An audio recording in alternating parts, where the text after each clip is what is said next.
Media ప్రపంచానికి స్వాగతం. ఇది ఎన్ఎం మీడియా.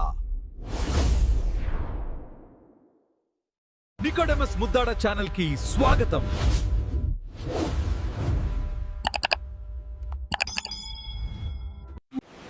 ఈ సృష్టి అంతా ఆ సృష్టికర్తను స్తుతిస్తుంటే మనిషెందుకు మౌనంగా ఉన్నాడు?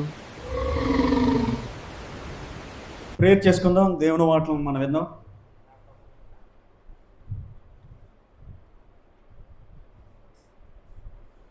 మహాగణుడు, మహోన్నతుడు, నిత్య నివాస కన్న తండ్రి, మీకు కృతజ్ఞత స్తుతి స్తోత్రాలు చెల్లిస్తున్నాం.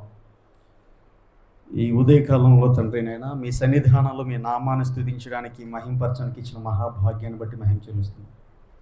దేవా, మీరు మమ్మల్ని ఏ ఉద్దేశంతో అయితే సృష్టించారో ఆ ఉద్దేశాన్ని మీరు నెరవేర్చే పిల్లలుగా మా జీవితాన్ని ఉంచండి. మీ ఆలోచనల తండ్రి మీరు జరిగించకపోతే మా బ్రతుకు వ్యర్థం.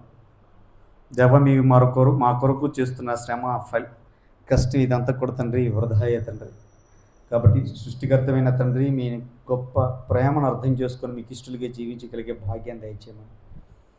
దేవా, మీ ఆలోచనలు ఏమై ఉందో పరిపూర్ణంగా అర్థం చేసుకుంటూ నడవగలిగే భాగ్యాన్ని దయచేయమని. తండ్రి, మీరు మాట్లాడితే ప్రతి బండబారిన హృదయం కూడా కదులుతుంది, పగులుతుంది, మారుతుంది. మీరే మాట్లాడమని మా అందరి జీవితాలు వెలిగించమని సమస్త మహిమ గంట ప్రభావం మీకే చెల్లిస్తూ యేసుక్రీస్తు వారి పరిశుద్ధ నామాన ప్రార్థించి అడిగి వేడుకొనిచున్నాం మా కన్న తండ్రి. ఆమేన్. అందరికీ వందనాలండి. ప్రియమైన దేవుని పిల్లలారా, ఈరోజు దేవుని సన్నిధానంలో మనము పాడడానికి సిగ్గుపడుతున్నాం, ప్రార్థించడానికి సిగ్గుపడుతున్నాం. పాడడానికి సిగ్గెందుకో, స్తుతించడానికి సిగ్గెందుకో, ప్రార్థించడానికి సిగ్గెందుకో. ఈరోజు మనం చాలా సంవత్సరాలుగా దేవుడి సన్నిధానంలోకి వస్తున్నా సరే అవన్నీ మనకి ఏదో కొత్త ఒక వింత సంభవించినట్టుగా. స్కూల్కి ఫస్ట్ డే వెళ్తారు కదా పిల్లలు, అలా వెళ్తున్నప్పుడు ఆ పిల్లలకి ఒక రకమైన భయం కలుగుతున్నట్టుగా, అసలు దేవుని మహిమపరచడానికి, దేవుని స్తుతించడానికి, దేవుని గణపరచడానికి మనలో ఆ భక్తిని చూపించుకునే ఆ స్థితి రావాలి. భయాన్ని పక్కన పెట్టాలి, నామోషిని ప్రక్కన పెట్టాలి. తర్వాత దేవుడంటే ఇష్టంతో ఆయన్ని మందిరంలోనే కాదు ఎక్కడైనా ఎప్పుడైనా ఆయన ఏం చేయాలి? మహిమపరుస్తూనే ఉండాలి. అలా ఉండడానికే మనం పుట్టాం. కానీ విచిత్రం ఏంటంటే మనం తప్పించి మిగతా సృష్టి అంతా ఏం చేస్తుంది? దేవుణ్ణి స్తుతిస్తుంది. నిజంగా నేను 98వ కీర్తన చదివినప్పుడు ఒక ఆశ్చర్యం వేసింది. సృష్టిలో దేవుడు చెప్పిన ఒక మాట చూద్దాం. 98వ కీర్తన 8వ వచనం, 7-8 వచనం చూద్దాం. 7వ వచనం చూద్దాం. 7-8. సముద్రమును దాని సంపూర్ణతయు ఘోషించును గాక, లోకమును దాని నివాసులను కేకలు వేయుదురు గాక, ఆయన సన్నిధిని నదులు చప్పట్లు కొట్టుగాక, కొండల కూడి ఉత్సాహధ్వని చేయుగాక. నదులు ఏం చేస్తున్నాయట? చప్పట్లు కొడుతున్నాయి. కొండలు ఉత్సాహధ్వని చేస్తున్నాయట. నదులు చప్పట్లు కొట్టడం ఏంటని ఆలోచిస్తున్నప్పుడు చాలా అద్భుతమైన విషయాలు దేవుడి సన్నిధానంలో దేవుడైతే మరి ఆలోచించడానికి, గ్రహించడానికి శక్తిని ఇచ్చాడు. పిల్లలు దీని గురించి ఈరోజు నేర్చుకున్నాం. ఈరోజు అందుకే ఈ పాఠం పేరు ఏంటంటే, సృష్టి దేవుని మహిమపరిస్తే మరి మనం ఎందుకు దేవుని మహిమపరచట్లేదు? సృష్టికర్తను స్తుతిస్తుంటే మనిషి ఎందుకు మౌనంగా ఉన్నాడు? అంటే ఎవరినో పొగుడుతాం మనం. ఈ పనికి మాలిన రాజకీయ నాయకులు పొగుడుతారో లేదా? అది స్తుతించడం. హీరోలకి కొత్త సినిమా రిలీజ్కి వెళ్ళిపోతుంటారు.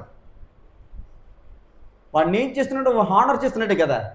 మరి దేవుడి సన్నిధానంలో ఎందుకు స్తుతించలేకపోతున్నారు? ఎందుకు ప్రార్థించలేకపోతున్నారు? ఒక్కసారి ఆలోచించండి. ప్రియమైన దేవుని పిల్లరా, నాకు ఒక కవిత్వం గుర్తుకొచ్చింది. ఈ సందర్భాన్ని ఆలోచించండి. అదేంటంటే, కాదేది కవితకు అనర్హం. మీకు వచ్చేది తెలుసమ్మది? కాదేది కవితకు అనర్హం, అగ్గిపిల్ల, కుక్కపిల్ల, సబ్బుబిల్ల. అంటే కుక్క పిల్ల మీద చెప్పవచ్చు, అగ్గి పుల్ల మీద చెప్పవచ్చు, సబ్బు బిళ్ళ మీద కూడా చెప్పవచ్చు కవిత్వాలట. అలా చెప్పగలిగినప్పుడు ఈ సృష్టిలో అనేక రకాల జంతువులచే మాట్లాడే శక్తి మనకు కల్పిస్తున్నాం. ఉదాహరణకి మనం చాలా కథలు వింటుంటాం. ఎలాంటి కథలంటే ఒక చీమ ఒక ఏనుగు కథ. మీరు విన్నారా చిన్నప్పుడు? మీ ఫ్రెండ్స్తో విన్నారా? చీమ ఏనుగు మాట్లాడుకుంటున్నాయట. చీమ ఏనుగుని ఏం చేసిందట? చాలా ఉన్నాయండి స్టోరీలు. పెళ్లి చేసుకుంటుంటే ఎలా కలిసి ఉంటారు? మరి కథ కదా సెట్ చేశారు చాలా. ఇవే కాదు, పంచతంత్ర కథలంటూ కొన్ని కథల్లో పులి మాట్లాడడాన్ని, గద్ద మాట్లాడడాన్ని, ఆవు మాట్లాడడాన్ని, సింహం మాట్లాడడాన్ని, ఇలా అనేక రకాల జంతువులు ప్రకృతిలో మాట్లాడడం అయితే చిత్రీకరిస్తారు కదా. అలానే మనం ఈరోజు కార్టూన్ సీరియల్ చూస్తున్నాం, చాలా పిల్లలు యానిమేషన్ చూస్తున్నాం లేదా? అందులోనే ఏం మాట్లాడతాయి? మనిషి గీసిన గీతలు మాట్లాడుతున్నాయి. మనిషి బొమ్మలకు రంగులు ఇస్తే బొమ్మలు మాట్లాడుతాను. పిల్లలు బాగా అట్రాక్ట్ చేస్తున్నాయి లేదా? అంటే మనిషి తన ఆలోచనను, మనిషి తన అభిప్రాయాలను ఒక చిత్రం ద్వారా, కార్టూన్ యానిమేషన్ ద్వారా, ఆ యానిమేషన్ చాలా ఉంటాయి. ఎలుకలు ఉంటాయి, పిల్లులు ఉంటాయి, కుక్కలు ఉంటాయి, ఏముంటాయి, ఇంకా చాలా ఉన్నాయి లేదా? పాములు, గెద్దలు, పక్షులు చాలా ఉన్నాయి. అవన్నీ చేత మాట్లాడించి కథను మనకు అద్భుతంగా చూపిస్తుంటారు. నేనేమంటున్నానంటే, ఇలా ఈ చెప్పడాన్ని మనం ఏమనొచ్చు? దీన్నే పర్సనలిఫికేషన్ అంటారు. పర్సనలిఫికేషన్ అంటే ఏంటంటే దాని అర్థము ఒక అలంకారంగా చెప్పడం. గాలి పాట పాడుతుంది అంటారు. మనం ఎక్కడైనా ప్రాంతానికి వెళ్ళినప్పుడు గాలి అద్భుతంగా వీస్తుంది. ఆ వీచే గాలి యొక్క శబ్దం మనకి ఎలా వినబడుతుంది? ఒక సుమధురమైన సంగీత ధ్వనిలా వినబడుతుంది. అంటే దాన్ని ఏమంటారు? గాలి పాట పాడుతుంది అంటారు. గాలి నిజంగా పాడుతుందా? గాలికి నోరుందా? నోరు ఉంటే కదా ఏమొస్తుంది? పాట వస్తుంది. మరి ఎలా పాడుతుంది? కానీ ఆ శబ్దం అలా రావడం బట్టి మనం ఏమనుకుంటామంటే, ఆ హోరు, గాలి హోరుని బట్టి మనం ఏంటంటే పాడుతుంది అన్నట్టుగా మనం మాట్లాడతాం. అలానే నది చప్పట్లు కొడుతుంది. ఏం చేస్తుందట? 98 కీర్తనలో మనం చదువుతున్నాం. ఆయన సన్నిధిని నదులు చప్పట్లు కొట్టుగాక, కొండలు కూడి ఉత్సాహధ్వని చేయుగాక. అంటే నదులు చప్పట్లు కొట్టాలంటే, మన భాషలో చెప్పాలంటే, మనకు అర్థమయ్యేలా చెప్పాలంటే, నదులకు ఏం కావాలి? చేతులు కావాలి. కొండలు ఉత్సాహధ్వని చేయాలంటే ఏం కావాలి? ఉండలేదా? కానీ అవి చేస్తానే. ఒక్కసారి ఆలోచించండి. ఈ అధ్యాయంలో మనం చాలా మంచి విషయాలు నేర్చుకోవచ్చు. ఈ అధ్యాయం అసలు యాక్చువల్గా ఏంటంటే దేవుణ్ణి స్తుతించే అధ్యాయం. ఈ 1 నుంచి 3 వచనాలు చూస్తే అందరూ స్తుతించినట్టుగా మనకు కనబడుతుంది. తర్వాత 4 నుంచి 6 వచనాలు ఏమో మనుషులు స్తుతిస్తున్నట్టుగా, 7 నుంచి 9 వచనాలు సమస్తము సృష్టిస్తున్నట్టుగా అయితే మనం చూస్తాం. ఈ స్తుతి కీర్తనలో నిజం చెప్పాలంటే నదులు చప్పట్లు కొట్టాలు, కొండలు సంతోషించాలు, చెట్లు పాడాలు, ఆకాశం ప్రకటించాడు, ఇవన్నీ కూడా ఇప్పుడున్న సమాజానికి ఎలా కనబడుతుంది? బైబిల్లో ఈ వర్ణ వివరణలో ఎలా కనబడుతుందంటే శాస్త్రీయం కాదంటారు. శాస్త్రీయం అంటే సైంటిఫికల్గా నాట్ కరెక్ట్. శాస్త్రీయంగా సైంటిఫికల్గా నాట్ కరెక్ట్. బట్ కవితా భాషలో మాట్లాడుతుంది, కవితాత్మకంగా మాట్లాడుతుంది, పోయిటిక్ లాంగ్వేజ్లో మాట్లాడుతుంది. ఎలా ఉంటుంది? It's true. ఎందుకంటే ఆల్రెడీ మన సమాజంలో చాలా ఉన్నాయి లేదా? వింటున్నాం లేదా? పంచతంత్ర కథలు, సింహం కథ, తాబేలు, కుందేలు కథలు. అంటే చెప్పదలుచుకుని ఒక విషయాన్ని చెప్పడానికి వాళ్ళు సిద్ధపడినప్పుడు ఇలా కవితాత్మక ధ్వనులు చెప్పినట్టు ఇక్కడ రచయిత కూడా అలా చెబుతున్నాడా అని అనుకోవచ్చు. కానీ వాస్తవం ఏంటంటే రచయిత అనుకోవడం కాదు, జరిగేది అదే. జరిగేది ఏం జరుగుతుందండి? ఈ సృష్టి దేవుణ్ణి స్తుతిస్తుంది. నీకు అర్థం అవ్వాలంటే దానికి చెవులు లేవు, ముక్కు లేదు, నోరు లేదు, ఈ బాడీ లేదు, కానీ స్తుతిస్తుంది. ఏది?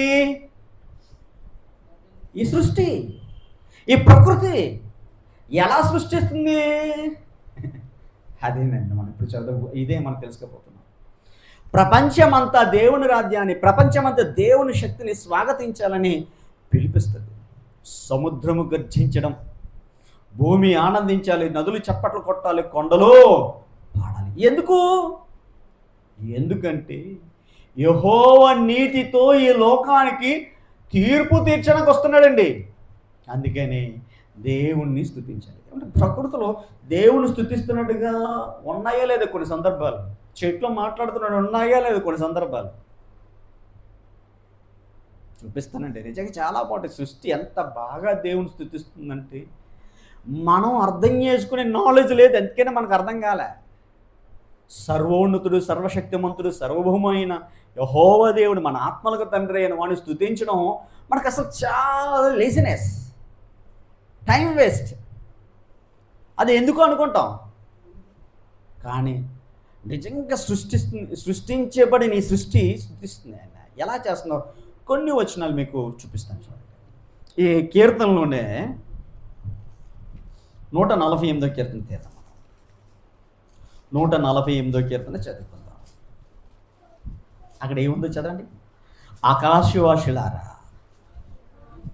యెహోవాను స్తుతించండి, ఉన్నత స్థలములో నివాసులారా ఆయన స్తుతించండి, ఆయన దూతలారా మీరందరూ ఆయన స్తుతించండి అని అలా చెప్పుకొస్తూ 3వ వచనం, సూర్యచంద్రులారా ఆయన్ని స్తుతించండి, కాంతిగల నక్షత్రములారా మీరందరూ ఆయన స్తుతించండి, పరమాకాశములారా ఆకాశము పైన ఉన్న జలములారా యెహోవాను స్తుతించండి. అంటే ఇంకా అలా కిందకు వస్తే ఈ అధ్యాయం అంతా ఆయన స్తుతించడం గురించి చెప్తాడు. కాబట్టి ఇంకా కొంచెం డిఫరెంట్గా మనము చూద్దాం. ఇందులో ఏముంటుందంటే 7వ వచనం, భూమి మీద నుండి మకరములారా అగాధ జాములారా యెహోవాను స్తుతించండి, అగ్ని వడగండ్రులారా హిమము ఆవిరి ఆయన ఆజ్ఞ నెరవేర్చు, తుఫాను పర్వతములారా సమస్తమైన గుట్టలారా ఫలవృక్షములారా సమస్తమైన దేవదారు వృక్షములారా మృగములారా పశువులారా నేలన ప్రాకు జీవులారా రెక్కలతో ఎగురు పక్షులారా భూరాజులారా అంటాడు. ఇవన్నీ ఏం చేస్తారంటే ఆయన్ని ఎలా స్తుతిస్తున్నాయి మీరు ఎప్పుడే గమనించారా? గాలి పాడుతుందంటే కవి వర్ణన అనుకున్నారు ఆ శబ్దం చూసి. నో, గాలి నిజంగానే దేవుని స్తుతిస్తుంది, ఆవిరి స్తుతిస్తుంది, అగ్ని వడగండ్లు స్తుతిస్తున్నాయి, తుఫాను స్తుతిస్తుంది. ఎవరిని? ఆకాశము పైన ఉన్న జలములే కాదు, అగాధ జలములు కూడా ఆయన ఏం చేస్తున్నాయి? స్తుతిస్తున్నాయి. అంటే మృగములు, పశువులు, నేలన ప్రాకు ప్రతి జీవి, రెక్కల దగ్గర ప్రతి పురుగు కూడా, పక్షి కూడా ఆయన ఏం చేస్తుందట? స్తుతిస్తుందట. ఎలా స్తుతిస్తుంది? ఎలా స్తుతిస్తుంది చెప్పండి? ఎలా స్తుతిస్తుంది? కీర్తన గ్రంథం నుంచి 19వ కీర్తన చదువుకుందాం. మొదటి వచనం. కీర్తన గ్రంథం నుంచి 19వ కీర్తన 1వ వచనం, ఆకాశములు దేవుని మహిమను వివరించుచున్నవి, అంతరిక్షము ఆయన చేతి పనిని. అంతరిక్షమట, ఈ అంతరిక్షం చేయబడినవన్నీ కూడా ఆయన ఎలా చేశాడో అని ఆయన చేతి పనిని ప్రచురం అంటే ఏంటి? పబ్లిసిటీ, అంతేనా? క్యాన్వాసింగ్, ప్రచారము చేయుచున్నదట, ప్రచురము చేయుచున్నది, తెలియజేయుచున్నది. చూడండి, వాటికి భాష లేదు, మాటలు లేవు, వాటి స్వరము వినబడదు. మాటలు లేవు, భాష లేదు, వాటి స్వరము వినబడకపోయినా ఎలా స్తుతిస్తున్నాయి నీకు తెలియదు. నీకు అంత జ్ఞానం లేదు, మనకు అంత జ్ఞానం లేదు, కానీ ఎవరికి తెలుసు ఆయన స్తుతిస్తున్నాయని? సృష్టించిన వాడు సృష్టించినది తనని ఎలా స్తుతిస్తుందో, మహిమపరుస్తుందో, తనని ఎలా గొప్ప చేస్తుందో, తామేమై ఉన్నామని దేవుని ఎదుట ఎలా కనపరుచుకుంటున్నాయో ఆయనకు తెలుసు. అందుకైనా దాని విషయంలో, సృష్టి విషయంలో ఆయన స్తుతిస్తున్న విధానంలో ఆయనే సాటిస్ఫైడ్. ఎవరు? దేవుడు. బట్ మనం దేవుణ్ణి స్తుతించట్లేదు. ఎలా? ప్రియులారా, ఆకాశం మాట్లాడదు, అయినా దేవుని యొక్క అద్భుత నిర్మాణాన్ని గురించి, ఆయన అద్భుతమైన శక్తిని గురించి, ఆయన గొప్పతనాన్ని గురించి ఇప్పుడు ఆకాశాన్ని చూస్తే తెలుస్తుందా లేదా? అలా తెలియడమే ఆయన ఏం చేస్తున్నట్టు? స్తుతిస్తున్నట్టు. మీరు ఏ రోజున చెప్పారో దేవుడు గొప్పతనాన్ని? మీరు ఏ రోజున దేవుడు గొప్పతనాన్ని ఒక మాటగా, ఒక పాటగా ప్రకటించామా? అదేనండి స్తుతించడం. అదే స్తుతించడం. చెప్తున్నారా? ఎక్కడ అవకాశం వస్తే అక్కడ మనం డప్పు కొట్టుకుంటాం. నేను అలా అంటాను, ఇలా అంటాను, నా కుటుంబం అలాంటిది, మా ఇలా అంటాను. దరిద్రం ఏంటంటే మన కన్న తల్లిదండ్రులు పోకూడదు, మనం పొగిడించుకుంటాం అక్కడ. అంతేనా? 10 మంది గెలిస్తే చాలు, వెంటనే అక్కడ మనం ఏం చేస్తాం? తెరతేస్తాం మన గొప్పలకి, జీవపడం బాబు. కానీ దేవుని గొప్పతనం చెప్పడానికి మాత్రం మనసు రాదు, ఆలోచన ఉండదు. కానీ సృష్టి అలా కదండి.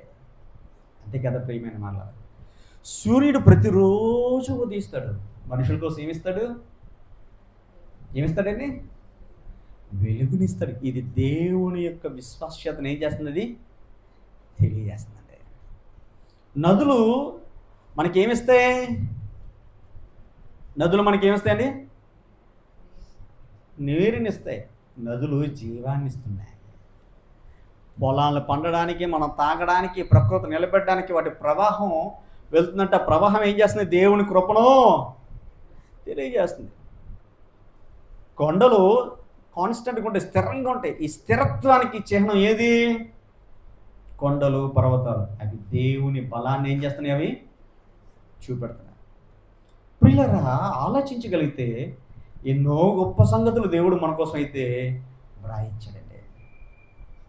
కానీ మనం మాత్రం వాటిని అర్థం చేసుకుని ఆలోచన, నాలెడ్జ్ లేక దేవుని మనం పట్టించుకోలేదు. దేవుని ప్రియమైన పిల్లలారా, ఒక్కసారి ఆలోచిద్దాం. ఈ సృష్టి దేవుని మహిమను 2 మార్గాల ద్వారా వెల్లడి చేస్తుంది. ఒకటి, తన ఉనికిని చూపించడం ద్వారా, తన ఉనికిని కనపరచడం. ఆకాశంలో దేవుని మహిమను వివరిస్తున్నాయంటే, మేము ఇలా ఉన్నామంటే కారణం ఆయన ఉన్నాడు. ఎవరు? మా నిర్మాణం వెనకాతల మమ్మల్ని సృష్టించిన వాడు ఉన్నాడంటుంది. ఏది? సృష్టి. అది ఆయన్ని ఈ రీతిగా ఏం చేస్తుంది? మహిమపరుస్తుంది. రెండవది, తన క్రమశిక్షణ చేత కూడా దేవుడు ఏం చేస్తున్నాడట? తెలియజేస్తుంది. ప్రకృతి నియమబద్ధంగా ఉందండి. ఎక్కడైనా ప్రకృతి నియమం తప్పిందా? తప్పలేదండి. ఋతువులు మారడాలు కానీ, సూర్యోదయం సూర్యాస్తమయాలు రావడం కానీ, నదుల ప్రవాహం కానీ, వర్ష చక్రం కానీ ఎక్కడైనా క్రమం దాటిందా? లేదు. అంటే అవన్నీ ఏం చేస్తున్నాయి? ఆ క్రమశిక్షణ చేత తమ దేవుని అడుగుజాడల్లో ఉన్నామని అవి ఏం చేస్తుంది? మహిమపరుస్తుంది. ఇంకో మాట నేను చెప్తానండి.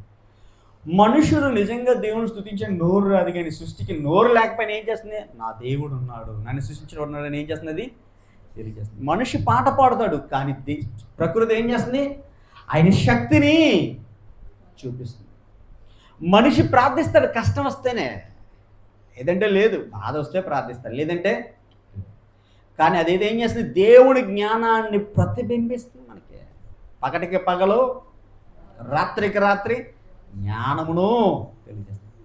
మనిషి తనకి ఏదైనా మేలు చేస్తే ఏం చేస్తాడు? కృతజ్ఞత చెప్తాడు, థ్యాంక్స్. కానీ సృష్టి ఎప్పుడు కూడా దేవుణ్ణి చూస్తూనే ఉంటాయి. నేను కొండలు ఎందుకు కేరింతలు కొడతాయి చెప్పండి? నదులు ఎందుకు చెప్పట్టు కొట్టాలి చెప్పండి? నదుల ప్రవాహం దేవుడు మహిమపరుస్తున్నట్టు. ఎలా అంటే చూడండి, ఇప్పుడు గాలి వీచే ఆ శబ్దాన్ని బట్టి గాలి యొక్క ప్రవాహాన్ని సంగీత ధ్వనిలాగా సమ్మతి చెందలేదా? నదులు గుండా నీరు వెళ్తుంటుంది. అలా వెళ్తున్నప్పుడు ప్రతి రాయికి, అలా వెళ్తున్నప్పుడు ప్రతి తుప్పకి తగిలి వెళ్తున్నప్పుడు, ఆ నీళ్ళు వెళ్తున్నప్పుడు వస్తున్న శబ్దం మీరు గమనించారా? సెలయేళ్ళ దగ్గర, వాటి దగ్గర ఎంతమంది నోటీస్ చేశారు? ఎంత బాగుంటుంది గమనించారు శబ్దం? చక్కగా పీస్ఫుల్గా ప్లెజెంట్గా ఉంటుంది. అక్కడ అలా కూర్చొని వింటే చిన్న సెలయేళ్ళ దగ్గర వచ్చేసి ఆ శబ్దం ఎలా అంటే రాళ్ళని రప్పల్ని తుప్పలు దాటుకుంటూ వెళ్తున్నప్పుడు వస్తున్న చాలా నైస్ మూవ్ శబ్దం కదా, చాలా బాగుంటుంది ఆ శబ్దం. ఈ శబ్దం ఏం చేస్తుంది, నీ దృష్టిలో నీకు ప్రశాంతన ఇస్తుంది. కానీ ఆ దేవుణ్ణి నాయనా నువ్వు చెప్పినట్టుగా మేము వెళ్తున్నాం అంటూ ఆ శబ్దం ద్వారా దేవుని ఏం చేస్తున్నది,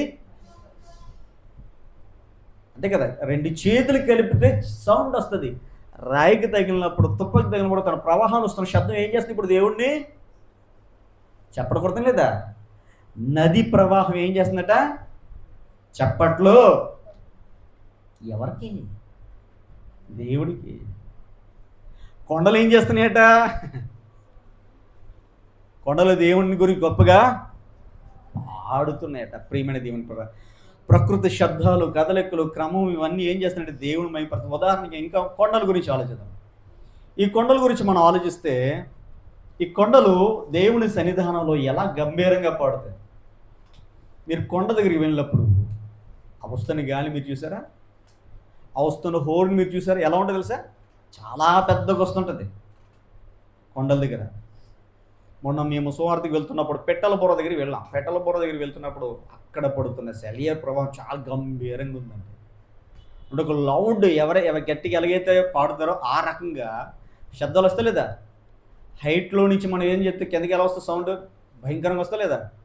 అంటే ఈ ప్రకృతి దాని కదలికలు, ఈ ప్రకృతిలో దాని యొక్క అనేక రకాల చర్యల ద్వారా అది దేవుని ఏం చేస్తుందంటే మీ స్థిరంగా ఉన్నానైనా నీ ఉద్దేశాలు దాటిపోలేదంటూ అవి దేవుని మహింపరిచే విధానాన్ని ఈరోజు మనము తెలుసుకుంటాం. మరి సృష్టి ఇలా దేవుని మహింపరుస్తుంది, చెట్లు కూడా దేవుని మహింపరుస్తుంది. మీకు తెలుసా, న్యాయాధిపతుల గ్రంథం 9వ అధ్యాయం ఒకసారి చూడండి.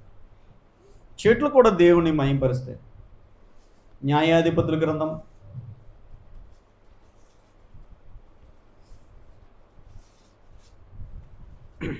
9వ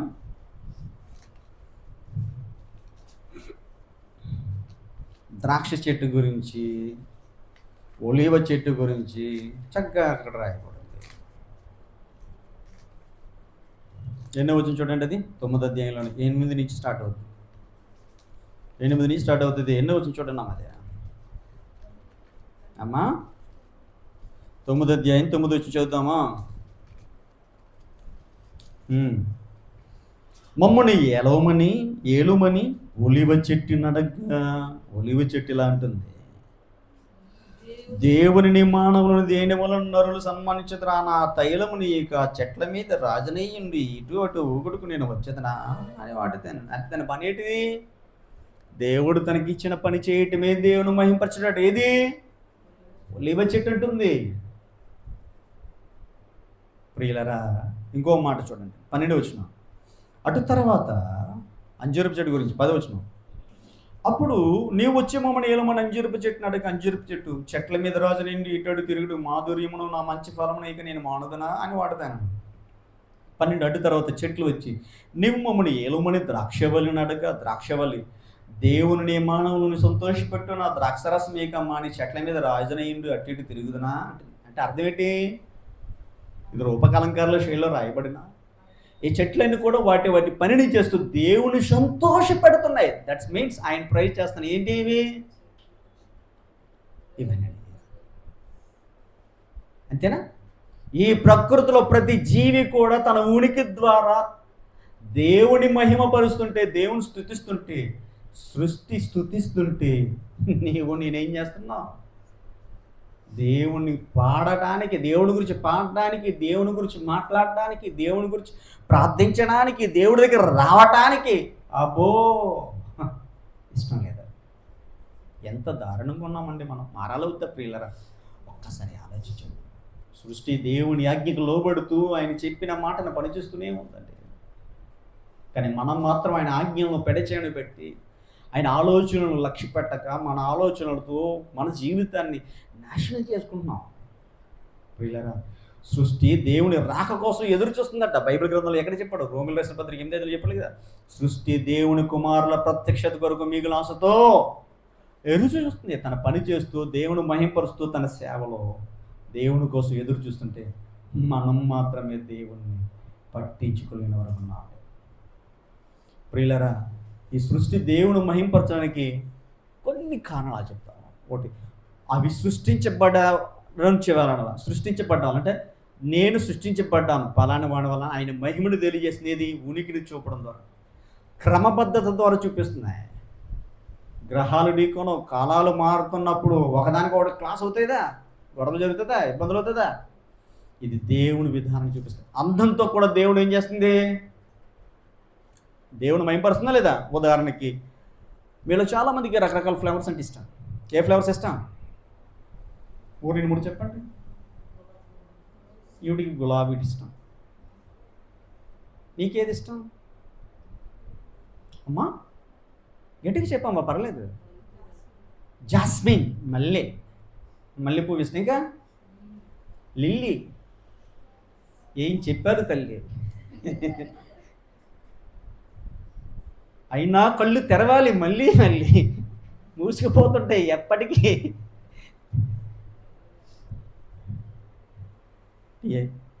ఒకరికి రోజా, అంతేనా? ఇంకోటికి ఏది? మళ్ళీ సంపెంగి, రకరకాల పువ్వులు. ఆ పువ్వులు చూడగానే ఎంత బాగున్నాయండి, దేవుడు ఎంత బాగా చేసావు దేవుడు అంటున్నావు. ఎంత బాగా చేసావు దేవుడా అని నీ నోటుతో అనేలా అది ఎంత అందంగా ఉంది. అది దేవుని ఏం చేస్తున్నాను అందంతో. మనకి అందం ఉంటే ఏం చేస్తాం? ఇప్పుడు మీరు అక్కడ ఉన్నారండి, ఏం చేస్తారు? ఎంత బాగా చేసి అంటారా? ఇప్పుడు ప్రేమికులు కొందరు ఉంటారు, వాడి పొగడాలి కదా అమ్మాయిని పడేయడానికి. ఆ నక్షత్రంలో ఒక నక్షత్రం రాలిపోయిందంటే ఇది అందాన్ని చూసి, ఆ సందమంలో ఒక మొక్క తెగిపోయిందంటాడు ఈ అందాన్ని చూసి. అలా అంటాడు ఈ దరిద్రుడు. కానీ దేవా ఎంత అందంగా ఎలా చేశావు దేవా, ఎంత అందంగా చేసిన తండ్రి నీ స్తోత్రాలు అంటాడా? కూతురు చూసుకుని మురిసిపోతున్నాడు. నా కూతురు, ఈడి కూతురే, ఎవరి కూతురు అన్నట్టు. మన కూతురేనేది, సారీ మానవుడు మళ్ళీ తేడా. నా కూతురే, నీ కూతురేంట్రా బాబు? నా కొడుకు అందగాడు, నీ కొడుకే అందగాడు. ఎంత అందంగా ఇచ్చే దేవ వందలు అంటాడు. నా రూపు అంటాడు. ఒరే నీ రూపు దేవుడుదిరా, నీకెంత అందమైన రూపు ఇచ్చాడు దేవుడు అని దేవుడు కృతజ్ఞతలు చెప్తావా? పువ్వుని చూస్తే చెప్తావు, నిన్ను చూస్తే మాత్రం సందమంలో మొక్క, నక్షత్రంలో తొక్క. దేవుడు పెట్టాడు డాష్ ఇంకా, అంతేనా? అంటే ఈడు దేవుడు మనిషి అందంగా ఉంటే ఏం చేయడు? ఈడు మహిమపరచడు దేవుణ్ణి. మీ అమ్మ నాన్న ఎంత అందంగా ఉన్నారు, ఎంత బాగా పుట్టి అంటాడు. కానీ పుట్టించింది ఎవరు? ఎంత అందంగా చేసింది ఎవరు?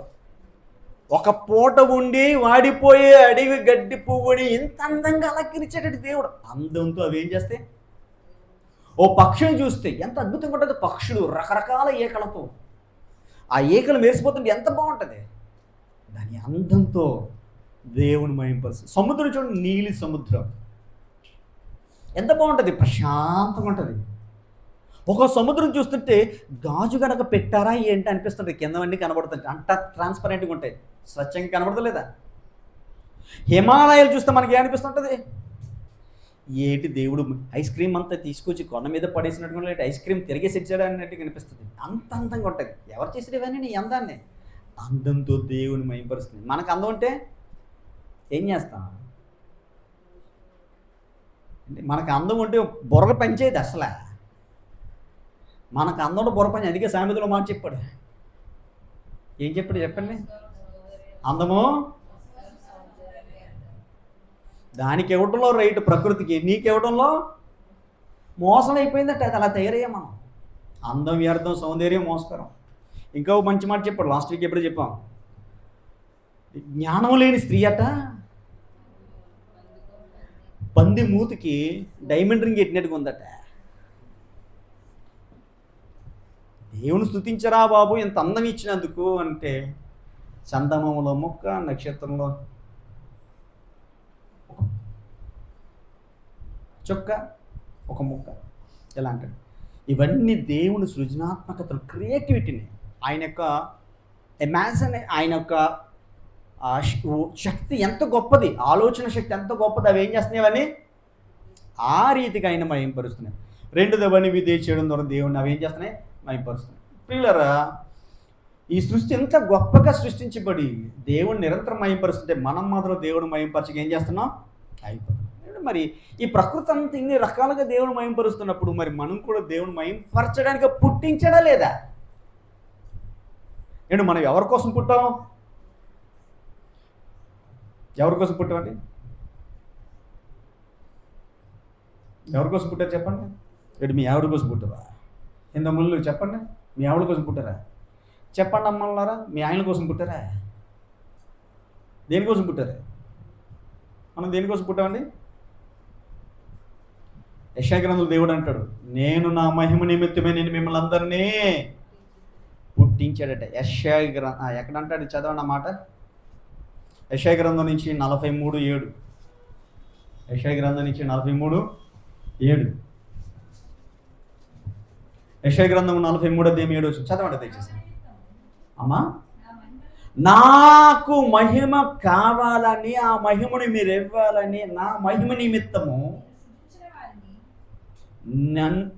నేను సృజించిన వారిని, నా నామము పెట్టబడిన వారందరినీ తిలకించు. ఆయన నామ మహిమ కొరకు అయితే మనందరం ఏం చేసాడట? ఆయన పుట్టించుకున్నాడట. ఎవరు మహిమ కోసం పుట్టించడం? మహిమ అంటే అర్థం ఏంటి? స్తుతించడం. మహిమ అంటే ఏంటండి? మహిమ చెల్లించడం అంటే అర్థం ఏంటి? స్తుతించడమేనా? ఎంత బాగా వేసాడు. కానీ మనం దేవుని స్తుతిస్తున్నా, పాడండి బాబోయ్, ప్రార్థన చేయండి అంటే బండలైనా ఏం చేస్తాయట? పలుకుతాయట. మీకు తెలుసు కదా, కొత్త నిబంధనలో యేసుప్రభువు ఏం చెప్పారో అంటే పిల్లలందరూ వచ్చి హోసన్నకు జయము, హోసన్నకు జయము జయమంటే పక్కన పులుబోదు బ్యాచ్ ఒకటి ఉంది, ఉడుకుబోదు బ్యాచ్. ఏంటిది? శాస్త్రుల పరిచయలు వచ్చి, యేసు ఏడు బాబు మీ పిల్లలు ఈ పిల్లలు ఎలా అరుస్తున్నారు, వాళ్ళు ఊరుకోమని చెప్పొచ్చు కదా అంటే అప్పుడు యేసుప్రభువు ఏమన్నారు? ఆ ఉడుకుబోదు బ్యాచ్తో, ఆ కఠినమైన బండరాల బ్యాచ్తో ఏమన్నాడు? వీళ్ళు ఊరుకుండిన ఎడల ఈ రాళ్ళు కేకలు వేయను. వీళ్ళు ఊరుకుంటే దేవుడిని ఏం చేస్తాడో? రాళ్ళు కేకలేసి మహింపరుస్తాడ. ఆయన మహిమ కోసం సృష్టించబడి నువ్వు బండరాయిని అయిపోయావు, మనం బండరాలం అయిపోయాము. ఈ బండరాళ్ళు ఏమో యేసుని ఏం చేస్తున్నాయి? స్తుతిస్తాయి. నిజానికి ఈ ప్రకృతిని సృష్టించి తన పొగడమని సృష్టించాడు, మన కోసం సేవ చేయమని సృష్టించాడు. హెబ్రీ పత్రిక తెలుసు కదా, ఈ ప్రకృతి అంటే ఎవరి కోసం ఉంది? 1వ అధ్యాయంలో మనకు చెప్తాడు కదా, ఇవన్నీ దేవుని కుమారులైన మన కోసం సేవ చేయడానికి సృష్టిస్తే, మన కోసం సృష్టించబడినవి తమను సృష్టించిన గుర్తెరిగి ఆయన మహిమపరుస్తుంటే, ఆయన మహిమపరచాలని సృష్టించిన మనకు మాత్రము ఏ పని మీద వచ్చామో ఆ పని చేయలేని ఏమన్నా వీడిని సోమరులు, సోంబేర్లు, దద్దమ్మలు, పనికి మాలినోళ్ళు అనొచ్చు అనకూడదా? ఇంకేమైనా కొత్త పదం ఉందా చెప్పండి దయచేసి. ఎవడుందా? వీడు క్రియేట్ చేద్దామా? వ్యర్థులు, దరిద్రులు అని అనొచ్చా అనకూడదా? ఆలోచించండి. దేవుని మహిమపరచడానికి మనకు నోరు పెగలదండి. నా నామము నిమిత్తం పిలువబడిన వారందరినీ నా మహిమ కొరకు నేను ఏం చేశానట? సృష్టించాను అంటున్నాడు దేవుడు. నా మహిమ నిమిత్తము నేను సృజించిన వారిని, నా మహిమ కోసం. మనల్ని ఎవరికోసం సృష్టించుకున్నారు చెప్పండి?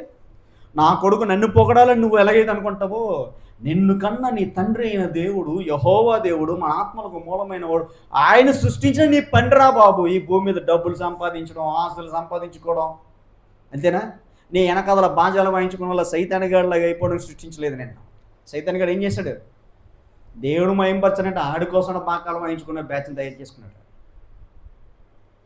దేవుని మహిమపరచడానికి మనం పుట్టావు. చెప్పండి, ఎందుకు పుట్టావు? ఐ లవ్ యూ హనీ అంటాడు వీడు భార్యని. తెల్లవారు లెగిస్తే ఐ లవ్ యూ అని అంటాడు, రాత్రి పడుకున్నప్పుడు ఐ లవ్ యూ అని అంటాడు. వీడికి హనీ, మనీ అన్నీ కనపడుతున్నాయి, కానీ దేవుని మాత్రం వీడి కళ్ళుకి కనపడదు. ఈ కళ్ళు గుడ్డైపోయి ఎంతకీ పెళ్ళాన్ని పోగడమన్నా, భర్తకు దూపమేమన్నా మనం దేవుడు సృష్టించాడు. ఎందుకు సృష్టించాడు? నా మహిమ కొరకు నేను సృజించుకున్న వారిని రప్పించిన దగ్గరికి. నువ్వు పుట్టిన దేవుని మహిమపరచడానికి రా నాయన. మీరు పుట్టింది ఎవరి కోసం చెప్పండి పిల్లలు? ఆయన్ని స్తుతించడానికి, ఆయన మహింపరచడానికి అప్పుడు ఏం చేయాలి? పాడమంటే యెహోవా నీ నామము ఎంతో బలమైనది అని ఈ బలహీనుడు పాడాలి. ఈడికి భయస్తుడిపోయి నేను పాడను. వాళ్ళు పడతారు, వీళ్ళు పడతారు, వాళ్ళు పడతారు, వీళ్ళు పడతారు. ఓ మొక్క వేసినప్పుడు ఏం చేస్తారు? వాళ్ళకు మొక్క వేసారు, వీళ్ళకి మొక్క వేసారు, నాకు మాత్రం మొక్కేక అంటాడు. కక్క మొక్క దగ్గర మాత్రం వాటాలు వస్తాయి. పాడమన్నప్పుడు ఏమంటాడు? పాస్. ఇది ఎగ్జామ్లో పాస్ అని కాదే, తప్పించుకునే పాస్ ఇది అంతనా. పాస్ వేరే వాడికి. మొక్క వేసినప్పుడు అవేయి అంటాడు. ఇక్కడ ఆ మొక్క కోసం తనుకుంటారు పెళ్ళిళ్ళలో. తనుకుంటారు లేదా? దేవుని మహింపరచరా మరే? ఆ మహింపరచము. ప్రియులరా, ఆలోచించండి. దేవుని మనిషి నిరంతరం గుర్తు చేసుకోవాలి. సృష్టి నిరంతరం గుర్తు చేసుకుంటుంది. ఎన్ని రకాల ఉనికి ద్వారా. నేను ఉన్నానంటే కారణం దేవుని ప్రకృతి. నువ్వు అలా అనుకోవాలి. నేను పుట్టడానికి కారణం నా తల్లిదండ్రులు కాదు, నా దేవుడు. నేను ఇలా నడవడానికి కారణం, నాకు అన్ని వసతులు ఇచ్చిన కారణం నా తల్లిదండ్రులు ఇచ్చారనుకోను, కానీ దేవుడు వారికి ఇచ్చే నాకు ఇవన్నీ అందిస్తున్నాడు. నేను ఇలా అద్భుతంగా ఉన్నానంటే కారణం నాకు ఈ సౌందర్యం ఇచ్చిన నా తల్లిదండ్రులు. అందమో సౌందర్యం కాదు, జ్ఞానం కాదు, ఎవరిది? నా దేవునిదంటూ. ఈ ప్రకృతి ఎలాగైతే దేవుని గొప్పతనాన్ని వివరిస్తున్నాడో చెప్పాలి. దానికి లోబడపాలి ఆయన ఆజ్ఞకి. కానీ లోబడకపోతే ఎలా చెప్పండి? మనలో చాలామంది మందిరానికి వస్తారండి. వచ్చి ఎలా స్తుతిస్తుంది తెలుసా? ఎలా స్తుతిస్తామో తెలుసా? అసలు దేవుడు మనిషిని ఎందుకు స్తుతించలేదంటే కారణం, రీజన్ సిన్. ఏంటంటే అది SIN. నీ సిన్నులన్నీ దేవుణ్ణి ఏం చేస్తున్నాయి?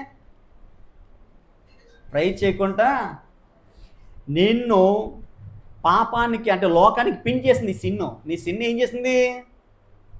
ఈ లోకానికి పిన్ చేసింది. ఒరే నువ్వు లోకంలో ఉన్న వాళ్ళు పొగుడు, లోకాన్ని పొగుడు, అలా హీరోని పొగుడు, లే నాయకుని పొగుడు, జై జై అంటాడు ఒకడు, జై చేయి అంటాడు ఒకడు.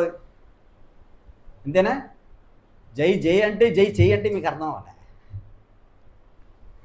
వీడు ఒక్కొక్కడు పొగట్టడానికే తెల్లారిపోతుంది జీవితాలు. వీడికి లోకానికి వీడు పిని చేపడ్డాడు. సిన్. వీడు క్రైస్తవుడే. వీడు మళ్ళీ ఎవడు? వీళ్ళు మనుషులు పొగుడుతుంటాడు, మనుషులు బచ్చలు. ఈ సేవకులు చాలామంది అండి ఆయా పార్టీలకి ఫ్యాన్లు అయిపోతారు. బాబు మీ సేవకులకు పార్టీలకు అది ఫ్యాన్లు అవ్వాల్సింది ఎవరికే? ప్రభుకి ఫ్యాన్ అవ్వాలి. అందుకే ఈ సిన్ను ఈ లోకానికి పిన్ చేయబడ్డారు. ప్రియులరా, కారణం నీ పాపమే నేను దేవుని దగ్గర స్తుతించుకుంటా, ప్రార్థించుకుంటా, దేవుని సన్నిధానంలో ఆరాధించుకుంటా చేస్తుంది. నువ్వు సిగ్గుపడుతున్నావు అంటే కారణం నువ్వు తప్పు చేసావు సిగ్గుపడటానికే. నువ్వేం అన్యాయం ఘోరం నేరం చేసావు దేవుడి దగ్గర పాడకుండా ఉండడానికే. దేవుడు ఇప్పుడు నీకేమైనా అన్యాయం చేశాడా ఆయన మహింపరచుకొని ఉండడానికి? నీకు అన్నీ ఇచ్చాడు కదా. ఆరోగ్యం ఇచ్చాడు, ఆయుష్ ఇచ్చాడు, ఆనందాన్ని ఇచ్చాడు, తినడానికి శక్తిని ఇచ్చాడు, తిరగడానికి కాళ్ళని ఇచ్చి బలాన్ని ఇచ్చాడు, పని చేయడానికి కండరాల పుష్టిని ఇచ్చాడు.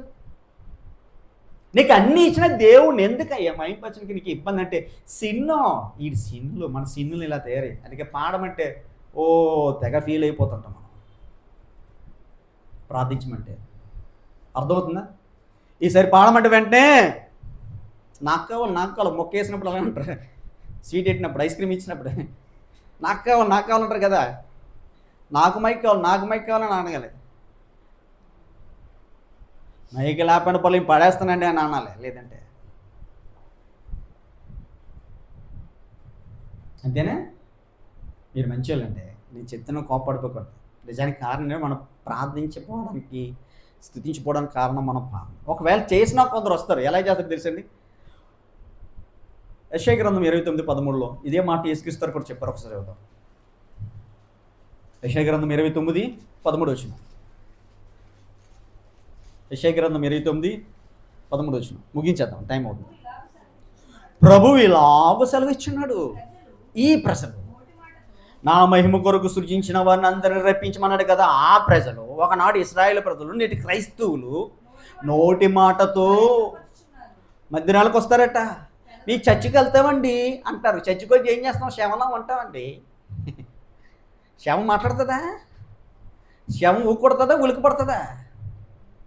ఏ ప్రజలు నోటి మాటతో నా యొద్దకు వస్తారు పెదవులతో హల్లెలూయా స్తుతి మహిమ అంటాడు. ఇక ఏమంటాడా ఆడు హల్లెలూయా కూడా స్పష్టంగా చెప్పలేడు. హల్లెలూయా అని పాడుతుంటారు. రే పాడనట సౌండ్ రాదు, మిగతా వాడు సౌండ్ ఇడికి డబ్బింగ్ ఎట్టుకోవాలా. జనాలకి ఎలా ఉంది చూసానండి, కొందరు పాడితే నోటి నుంచి ఏ రాలిపోతాయట. ఒరే బాబా ముత్యాలు కూడా ఆయన ఇట్టింది, నువ్వు పాడుతుంటే ఇంకెక్కువ ముత్యాలు పడతాయి, దాచుకో, పడిపోతాని చెప్పి పాడడం మానేస్తే పెట్టి. మీకు అర్థమవుతుందా? పాడాలొద్దా? ఏమో పాడతారా?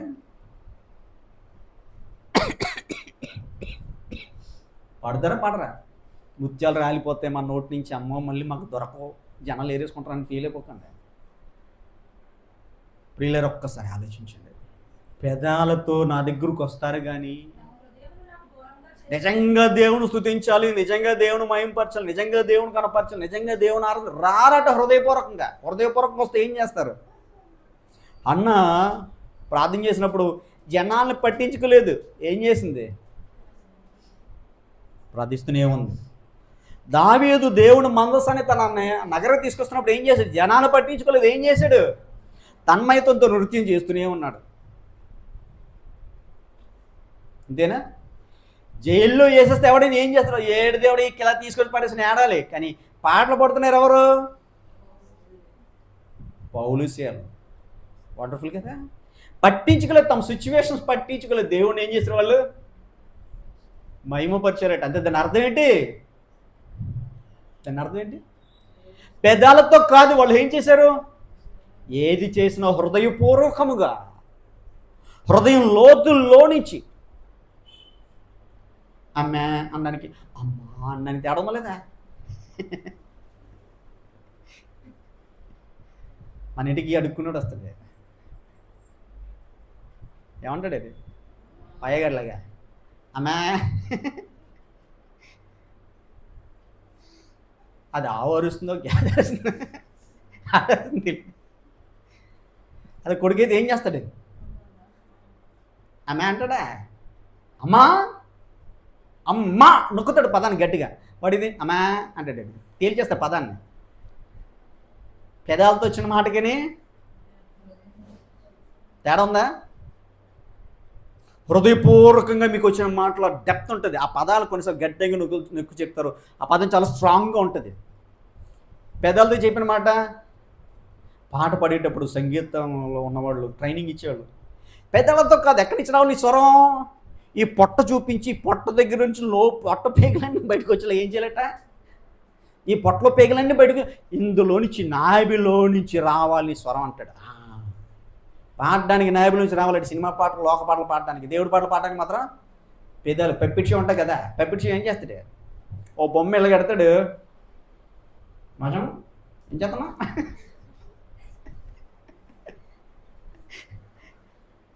రే ఎవడరా పిలుస్తుంటాడు? బైక్ ఏమో గట్టిగిని మాట్లాడు, చిన్న మాట ఏం చేస్తాడు? వెంట్రిక్యులేషన్ అంటారు, ఏంటంటే దాన్ని ఇలా జాగ్రత్తగా పప్పితో మాట్లాడుతుంటాడు.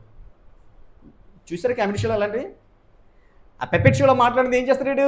పేదలతో మాట్లాడుతుంది. పేదలకు వదిలితే ఏంటది? హృదయపూర్వక మాట్లాడింది అయితే నోరింత తెరుస్తాం, మొసలు మింగేయడానికి వస్తుంది కదా, అలా తెరుస్తాం.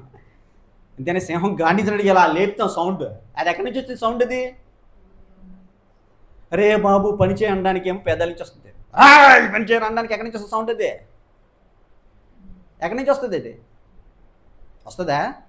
అలా రావాలి శబ్దం. కానీ మనం వచ్చి ఏం చేస్తున్నాం? పాడడానికి ఇష్టం లేదు. ఎందుకు వచ్చారా బాబు? ఏటి ఆరాధన బుర్ర తినేతను వదిలేసినా బాగున్నాం. ఇక ఎలా కాదు, పాటలు అయిపోయిన తర్వాత వెళ్తాను ఒకడు, ముగింపు ప్రార్థనకు వస్తాను ఒకడు, వస్తారా లేదా? వందనం మీకు అది ఏసైకి స్తుతించండి అని ఎవరికోసం వచ్చాం? నిజంగా స్తుతి చేస్తే ఏంటి ఉపయోగం చెప్పండి? పెదాలతో కాదు దేవుని ఇచ్చినట. ఈ ప్రజలు నా ఎద్దుకు ఎలా వస్తున్నారు? పెదాలతో వస్తున్నారు, కానీ ఎలా రావట్లేదు? వాళ్ళు హృదయపూర్వకంగా రావట్లేదట స్తుతి. అంటే దేవుడికి కావాల్సింది ఈ పెప్పెట్ షోలు వద్దు, ఈ పెదాలతో పైపైన ఎలా ఆడడం కాదు. ఎవరు కావాలి ఆయనకి? హృదయపూర్వకంగా. ఎందుకని ఆయన ఎక్కడ కొలువు ఉంటాడు?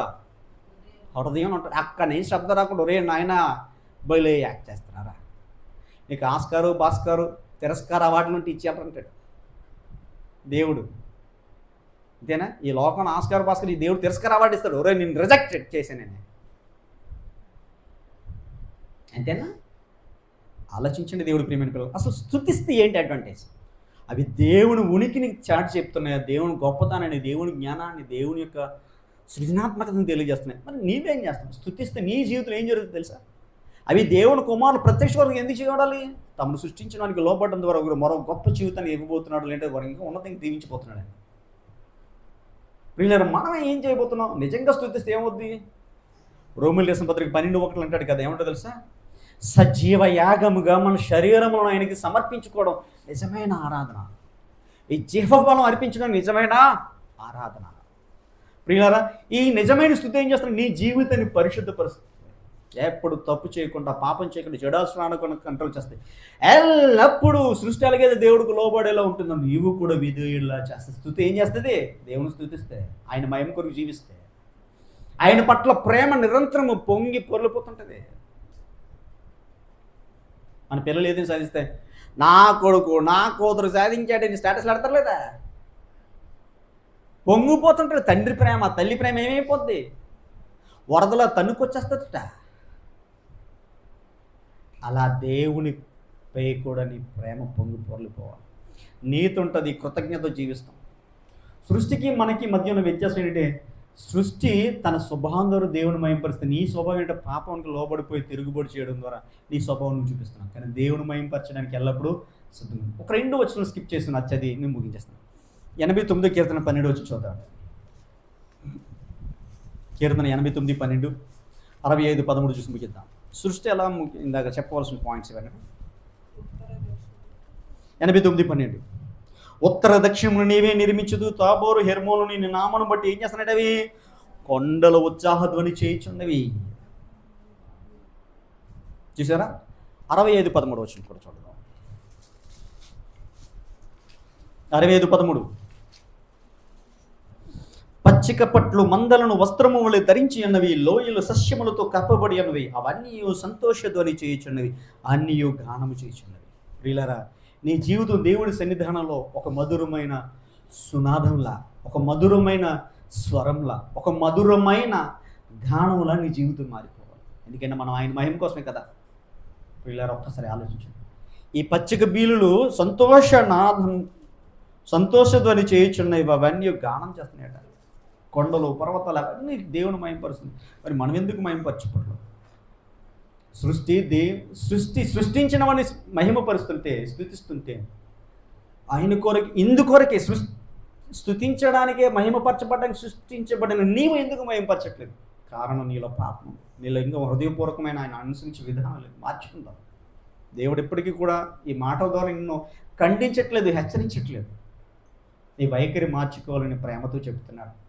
నువ్వు నాకు కావాలి, నువ్వు నా దానివి, నువ్వు నా వాడివి, నేను నీ ఇందుకొరకే కదా నేను సృష్టించానంటాడు దేవుడు. ఓ మోషే అయితే అన్నాడు, యేసుక్రీస్తు అన్నాడు. అంతేనా? ఈరోజు మనం కూడా దేవుని స్తుతించడంలో నీ జీవితం ముగిసిపోవాలి. నిన్ను నువ్వు పొగుడుకోవడంలో, ఇతరులు పొగడంలో కాదు, దేవుని మహింపరచు నా జీవితం ముగిసిపోవాలనుకో. నేను పోయేటప్పుడు కూడా నా చివరి మాట కూడా దేవుని స్తుతి ఉండాలి నా నోటి మీద. నా చేతులు ఆయన చప్పట్లు కొట్టాలి, లేదా నా పాదాలు ఆయన సేవలో ఆగిపోవాలి. ఇలాంటి జీవితం ఉండాలండి. సృష్టి దేవుని స్తుతిస్తుంది. మహిమపరచడానికి స్తుతించిన పుట్టిన నువ్వు మహిమపరచకపోతే వేస్ట్. కాబట్టి దేవదూతలు సృష్టిస్తున్నాయంటే అవి సేవకులే అయినా ఈ స్తుతిస్తుంటే కుమారుడి బట్టి నువ్వు నీ కన్న తండ్రిని, నీ దేవుణ్ణి, నీకు జీవితం ఇచ్చి నీకెంత గొప్పగా నువ్వు మహింపరచాలి, ఎంత పొగడాలి, నువ్వు ఎంతగా ఆయన్ని హానర్ చేయాలి, గౌరవించాలి, ఎంతగా లోపడాలి. అది లేకపోతే మనం పిల్లలుగా అబ్సల్యూట్గా ఫెయిల్యూర్ అయినా ఇచ్చేసి నీ జీవితాన్ని విఫలం అయిపోయింది అనుకోకండి. దేవుడు సరి చేసుకోమన్నాడు, మళ్ళీ లేవంటే దేవుడు మహింపరచడానికి సిద్ధపడండి. ప్రార్థన చేసుకుంటాం. ఈసారి ప్రతి వారి పాడడానికి, ప్రార్థించడానికి, మహింపరచడానికి ఎప్పుడు సిద్ధంగా ఉంటాం. ప్రార్థన చేసుకుందాం.